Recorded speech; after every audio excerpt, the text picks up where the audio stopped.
गणेश महोत्सव भारत का एक प्रमुख उत्साह और उमंग वाला त्योहार है। लेकिन इसी के साथ गणेश महोत्सव के दौरान पीओपी और केमिकल के रंग वाली गणेश प्रतिमाओं की स्थापना पर्यावरण के लिए बड़े संकट के तौर पर सामने आई है।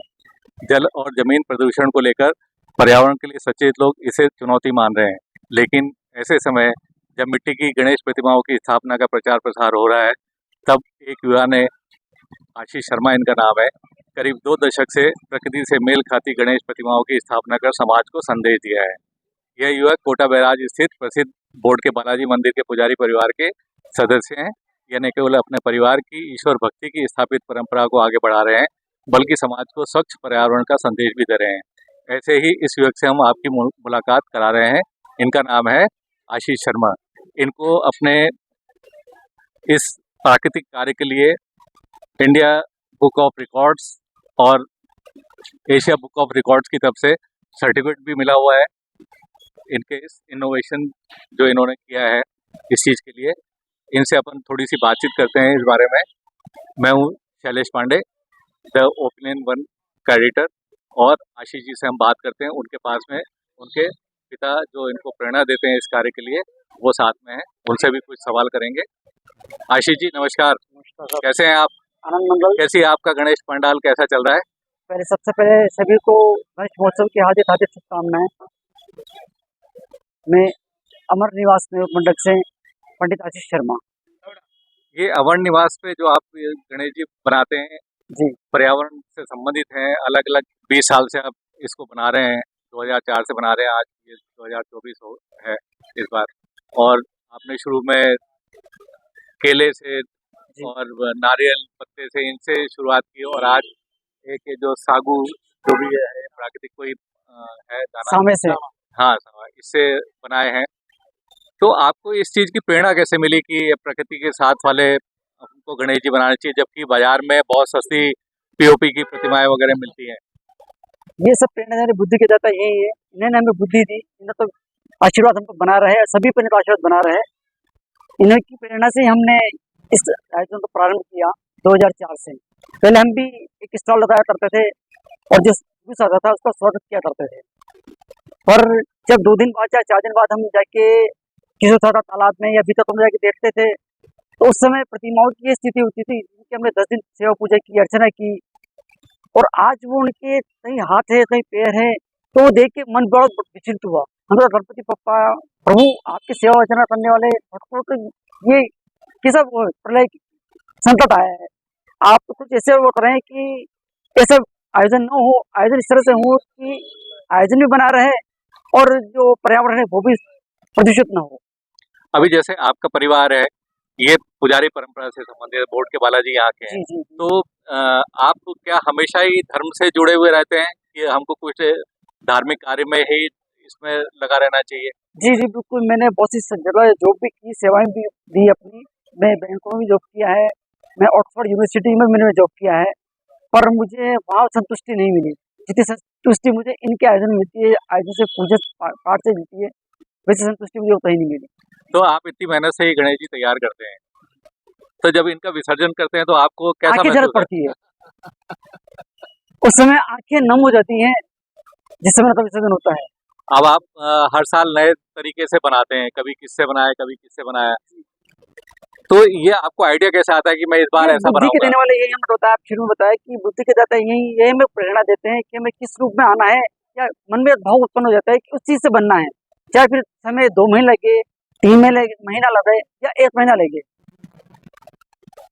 वो कर देंगे आप उसको। जी। अच्छा, तो जैसे जब भी आप इनकी बनाते हैं तो पहले से कोई दिमाग में कोई आकृति तैयार करके रखते हैं कि इस बार हम लेटे हुए बनाएंगे, सीधे बैठे हुए बनाएंगे? मैंने आपके जो पोस्टर है उसके ऊपर देखे अलग अलग तरीके के हैं, तो ये मतलब भाव, कोई इसका दिमाग आप दिमाग ये भाव यही देते हैं हमें कि इस बार किस रूप में इन्हें तैयार बनना है। प्रेरणा इस तरह से प्रेरणा दी जाती है ठाकुर जी और हमारे परिवार में। आपको इस चीज के लिए, जैसे आप इसमें बहुत टाइम लगाना आपको पड़ता होगा, तो घर वाले आपको इसमें सहयोग करते हैं या आपको डिस्टर्ब करते हैं कि नहीं यार ये क्या काम? नहीं, शुरू में तो हुआ था, कहते ही कहा था कि भाई ये क्या कर रहे हो, ये क्या हो रहा है, इससे ऐसा नहीं होना चाहिए, ये क्या करने लगे, दिन रात लगे रहते हो, सुबह से शाम हो जाती है, शाम से रात हो जाती है, रात में कब सुबह हो जाती है पता नहीं चलता है। पर धीरे धीरे उन्होंने देखा कि नहीं, ये पर्यावरण को देखते हुए आयोजन करते आ रहे हैं, तो इन सबका सपोर्ट मुझे मिलता है। रात को हम 3-3 बजे तक काम करते हैं। इन्हें बनाने के लिए, और पूरा परिवार साथ ज़्यादा रहता है। आपको जो इस मामले में ये सर्टिफिकेट भी मिले हैं, जी। इससे आपको क्या मतलब कैसा महसूस हुआ कि ये इससे कोई प्रेरणा हमारे वगैरह जो स्थापना कर रहे हैं, जो आयोजन करते आ रहे हैं, इस सर्टिफिकेट मिलने से हमें ये होता है कि हाँ ठीक है, इनकी तरफ से हमारा नाम, इनका गणपति बप्पा का नाम India book of record, Asia book of record में दर्ज हुआ है। ये कोई छोटी मोटी बात नहीं है। पांडाल बहुत बड़े बड़े रखते हैं, आयोजन बहुत बड़े होते हैं, पर वो कहीं किस केमिकल से बनाते हैं, तो क्या करते हैं, पर वो पूर्ण तो विसर्जन नहीं है। हमारे मंडल द्वारा इसी तरह से गणपति की प्रतिमा तैयार की जाती है, जिससे कि पर्यावरण को कोई नुकसान न पहुंचे और वो जलीय जीव जंतुओं के आहार के रूप में हमें प्राप्त हो। अभी जो आप इस तरह का बना रहे हैं इतने सालों से, जी। क्या और लोग भी आपके पास आकर उन्होंने पूछा कि भाई आपने जैसे बना रहे हो तो हमको भी कुछ हमको भी ऐसा करना चाहिए जैसे अभी, हाँ, बहुत से लोग हैं जो क्योंकि अब लोगों में काफी प्रेरणा आने लगी है कि जैसे पहले बहुत ज्यादा पीओपी का था, अभी कई लोग इसका अभियान चला जी रहे हैं, जी जी जी तो आपसे आते हैं इस तरह आते का हैं, कोई आइडिया पूछते लेने? भी हैं अच्छा अच्छा। कि कैसे क्या हुआ, किस तरह से बना है। हाँ।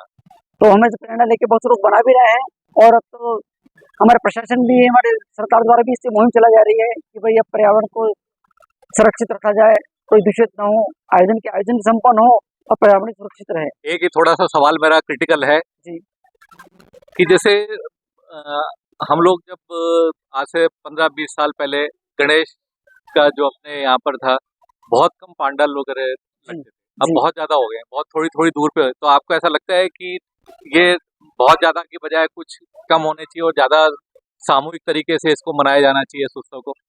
ये होना तो ऐसे ही चाहिए कि एक मोहल्ले में एक ही गणपति बापा विराजमान हो, उससे क्या होगा, आयोजन भव्य होंगे, उसकी शोभा और बढ़ जाएगी।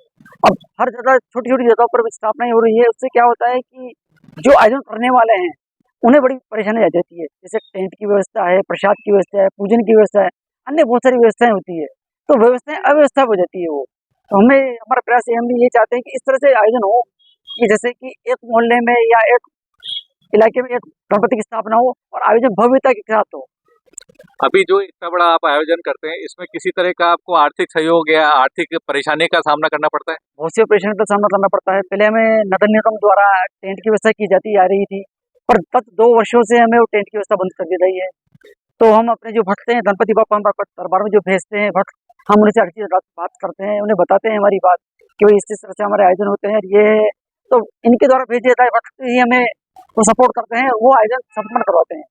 अभी तक कोई ऐसा हुआ कि आपको कभी विचार आया हो कि अरे यार इस बार तो पैसे नहीं हो रहे हैं, या मेरे पास पैसे नहीं है, या जो भी डोनेशन वगैरह है उस तरह के लोग नहीं आ रहे, रोक देना चाहिए? नहीं, हम ये हमने लगभग 2 वर्षों से हमने ये स्टार्ट पर्व आयोजन प्रारंभ किया है, रसीद काटने वाला। इससे पहले हम रसीद काटने को बंद करते थे। गणपति बापा का आयोजन है, आयोजन इन्हों का है, इन्हें हमें प्रेरणा दी बनाने के लिए, बिठाने के लिए। अब आयोजन भी इनका, ये जाने इनके आयोजन जाने, ये कितना भव्य करवाना है, किस तरह से करवाना है, इनकी व्यवस्था ये स्वयं करते हैं।